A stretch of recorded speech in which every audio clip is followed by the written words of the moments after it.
Hello, for today's vlog, pupunta nga pala kami ngayon sa Manghihilot dahil nga nung isang araw pa si Zainab nilalagnat. So ito nga si Madam naglalakad din dahil nga kagabi hindi yan makatulog talaga si Madam dahil nga nagninene-nene si Zainab. Ganyan talaga yan kapag pag may nararamdaman or nilalagnat.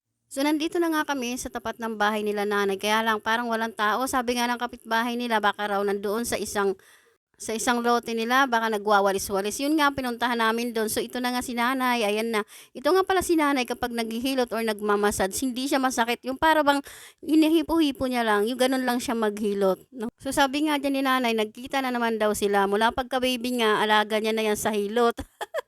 So, yun na nga si Zainab dahil kilala niya na. Nag-bliss muna. Bait ng baby ko. So yun nga, paglingon ko sa kaliwa ko, tinanong ko kay nanay ko yung ano yung bunga na to dahil nga nakita ko to sa Facebook, parang pinanggagamot nila. So sabi ko nga kay nanay, pwede bang manghingi? So ito na nga, nagpunta na kami dito sa bahay ni nanay para mahilot na si Zainab. Dapat nga lang, dito lang kami sa labas, kaya lang wala na yung upuan dito ni nanay, kaya pinapasok niya na kami dito sa loob ng bahay niya. Kaya lang pagpasok namin dito sa loob ng bahay niya, biglang may nakitang cute na muning. Kaya yun, nag-isip na naman ata si madam na gusto niyang mag-ampon na naman ng pusa. Ito na nga si Zainab, binihilot na ni nanay. O di ba nakikita niyo kung paano siya maghilot. Parang ano lang, parang dampi-dampi lang or hinihipo-hipo niya lang. Patawa-tawa pa nga si Zainab eh. Basta para sa akin, napakagaling niya maghilot. Kasi yun nga, napagkukwentuhan namin ni nanay na may cross daw siya sa kamay. Kaya yun sabi ko sa kanya, kaya siguro napakagaling niyo maghilot. Sabi ko nga diyan kay nanay, mayroon pa akong pinapunta sa kanya dahil nga nagtatanong sa akin kung sino daw yung marunong maghilot, saan daw nagpapahilot. Kaya yun, tinuro ko yung bahay ni nanay. So yun na nga, nakaalis na kami at papunta na kami dito sa aming Pajero. Parang nakita ko si Zainab or napansin ko siya na biglang umaliwalas na naman yung mukha niya. At masasabi kong magaling na naman siya.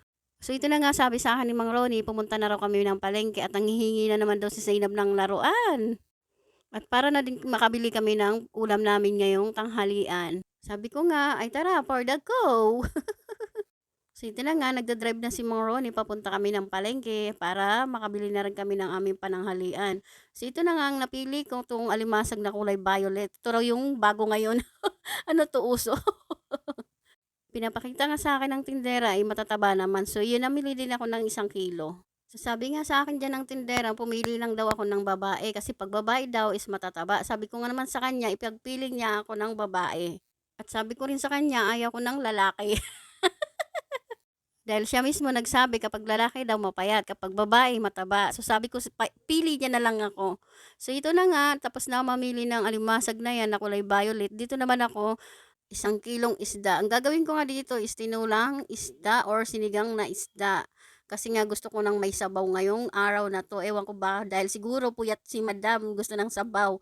So yan na nga, pagkatapos nga namin pumili ng mga isda or ulam namin sa tanghalian, ito na, nakabilat na si Zainab ng laruan niya. So nakita nyo, oh, di ba magaling na agad? Ay, thanks God, hindi na ako mapupuyat. Gano'n talaga kapag may mga sakit yung mga anak natin, kailangan natin bantayan at pasensya kahit na inaantok tayo, kailangan natin magbantay. So ito na nga, parang nakaginawa si madam dahil nga nakita niya si Zainab naglalaro-laro na. Ayan na si madam, pa-chill-chill lang. Nag-iisip na yan kung magluluto ba o hindi or matutulog. Siyempre, magluluto yan, ang sipag kaya ni madam. So, ito na nga, tuwan-tuwa talaga si madam dahil nga naglalaro na si Zainab. Nilalaro ni Mang Ronnie. So, ayan na, sobrang happy today. Kaya, thank you nanay sa paghihilot. So, yun nga pala si nanay, nag-iisa na lang sa bahay nila. Single na siya at walang siyang kasama sa kanyang bahay. So, hanggang dito na lang guys. Thank you for watching.